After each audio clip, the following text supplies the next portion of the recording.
یہ حدیث جامعہ ترمذی کی حدیث ہے، حدیث کا نمبر 2682 2682، آنکھیں کھول دینے والی حدیث ہے اور بڑی ہی مزیدار اور دلچسپ حدیث ہے۔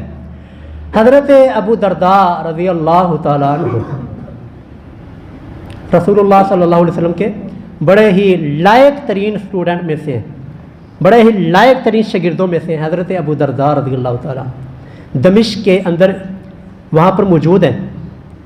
تو ایک تابعی، ایک شخص، توجہ سے بات سنیے گا، یہ آنکھیں کھول دینے والی حدیث ہے۔ ایک تابعی وہ مدینہ سے سفر شروع کرتے ہیں، مدینہ سے دمشق تک کا سفر کرتے ہیں، کس کے لیے؟ ایک حدیث سننے کے لیے۔ آپ نے سوچا ہوگا کہ چلو کوئی نہیں، اپنے گھر سے نکل کر مسجد میں گئے ہوں گے، اور نہیں، ایسا نہیں ہے، یہ مدینے سے دمشق کا سفر ہے۔ آج آپ گوگل نکال کے دیکھیں کتنا سفر بنتا ہے، میں نے خطبے سے پہلے حساب لگایا کہ کتنا سفر بنتا ہے، 2052 کلومیٹر کا سفر ہے، 2052 کلومیٹر کا سفر مدینہ سے دمشق کا، اور سفر بھی کوئی ٹرین کے اوپر، کوئی ہوائی جہاز کے اوپر نہیں۔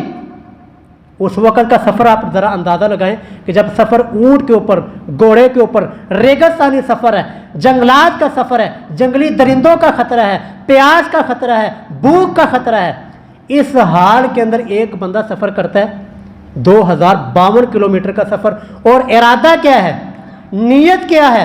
یہ بھی نہیں کہ چلو میں وہاں پر جا کر تجارت بھی کر لوں گا، اپنا سامان بھی بیچ دوں گا اور حدیث بھی سن لوں گا، اور ایسا بھی نہیں ہے۔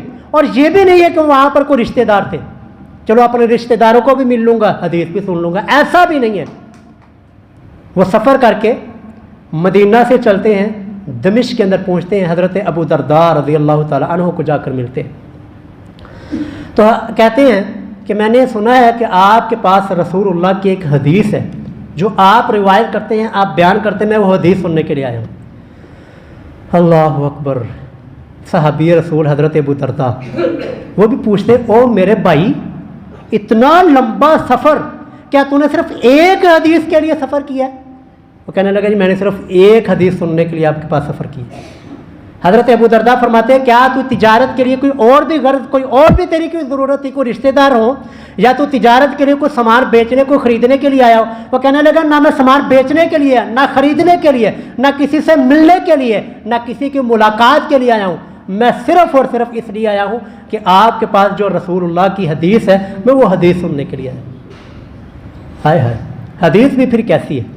پہلے قربانی دیکھ لی ہے، 2000، یعنی کہ آپ کا جو کراچی کا سفر ہے یہاں گجر خان سے، وہ تقریباً 1200-1300 کلومیٹر کا سفر بنتا ہے۔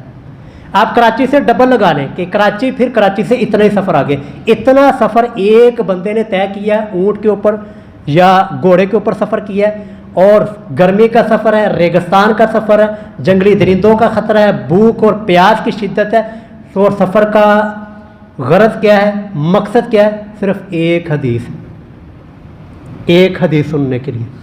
شوق دیکھیں آپ۔ پھر وہ حدیث کیا ہے؟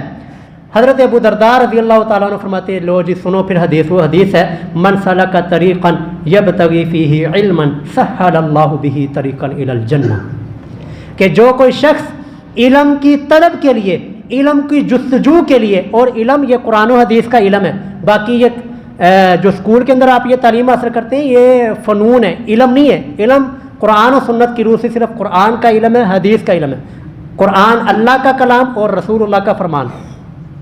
تو حدیث میں وہ حدیث سناتے ہیں، من سلک طریقا یبتغی فیہ علما، کہ جو کوئی بندہ علم کی جستجو کے لیے، قرآن سیکھنے کے لیے، حدیث سیکھنے کے لیے، قرآن کا ترجمہ پڑھنے کے لیے، حفظ کرنے کے لیے، حدیث سیکھنے کے لیے، حدیث کا ترجمہ پڑھنے کے لیے اپنے گھر سے نکلتا ہے، تو سہل اللہ بہ طریقا الی الجنہ، اللہ تعالیٰ اس کے لیے جنت کا راستہ اس کے لیے آسان بنا دیتا ہے۔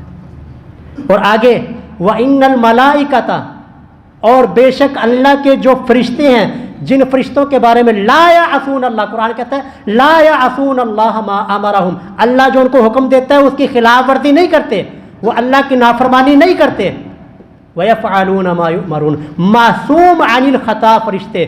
وَإِنَّ الْمَلَائِكَةَ لَتَضَعُ أَجْنِحَتَهَا رِضَاءً لِطَالِبِ الْعِلْمِ، اس طالب علم کے جو کہ اپنے گھر سے نکلا ہے، علم کی طلب کے لیے، قرآن سیکھنے کے لیے، قرآن حفظ کرنے کے لیے اور حدیث پڑھنے کے لیے، حدیث کا علم سیکھنے کے لیے گھر سے نکلا ہے، تو فرشتے اس کی رضا کے لیے، اس کو خوش کرنے کے لیے اس کے قدموں کے نیچے اپنے پر بچھاتے ہیں۔ اگرچہ ہمیں پر نظر نہیں آتے، لیکن یہ سارا برزخی معاملہ ہے۔ فرشتے جو کہ مخلوق ہیں اور نورانی مخلوق ہیں اور معصوم علی الخطا ہیں، وہ ہم جیسے ان جیسے گناہگار لوگوں کے قدموں کے نیچے اپنے پروں کو بچھاتے ہیں۔ اور آگے حدیث یہ چلتی ہے وَإِنَّ الْعَالِمَ لَا يَسْتَغْفِرُ لَهُ مَنْ فِي السَّمَاوَاتِ وَمَنْ فِي الْأَرْضِ حَتَّى الْحِيتَانَ فِي الْبَحْرِ، اور بے شک عالم دین جو کہ دین سیکھنے والا ہے یا دین سکھانے والا ہے، دین کو جاننے والا ہے یا دین کی جستجو رکھنے والا ہے، اس کے لیے زمین و آسمان کی ساری مخلوقات وہ اس عالم کے لیے استغفار کرتی ہیں، توبہ کرتی ہیں، استغفار کرتی ہیں۔ حتی الحیتان، یہاں تک کہ مچھلیاں اپنے سمندر کے اندر، اپنے پانی کے اندر وہ عالم کے لیے، دین سیکھنے والے کے لیے، دین سکھانے والے کے لیے استغفار کرتی ہیں۔ یہ کم ہے، یہ فضیلت اور یہ مقام یہ کم ہے؟ حتیٰ کہ ایک اور حدیث میں آتا ہے کہ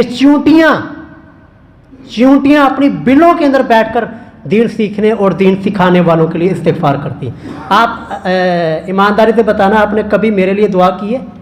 ایمانداری کے ساتھ کبھی نہیں کی ہوگی، نہ کبھی ضرورت پیش آئی، لیکن دین سیکھنے اور سکھانے والے کو اللہ نے اتنی فضیلت دی، اور کوئی دنیا کا بندہ ان کے لیے دعا نہ کرے، اللہ نے اپنی پوری کی پوری مخلوقات کو لگا دیا ان کے لیے دعا کرنے کے لیے۔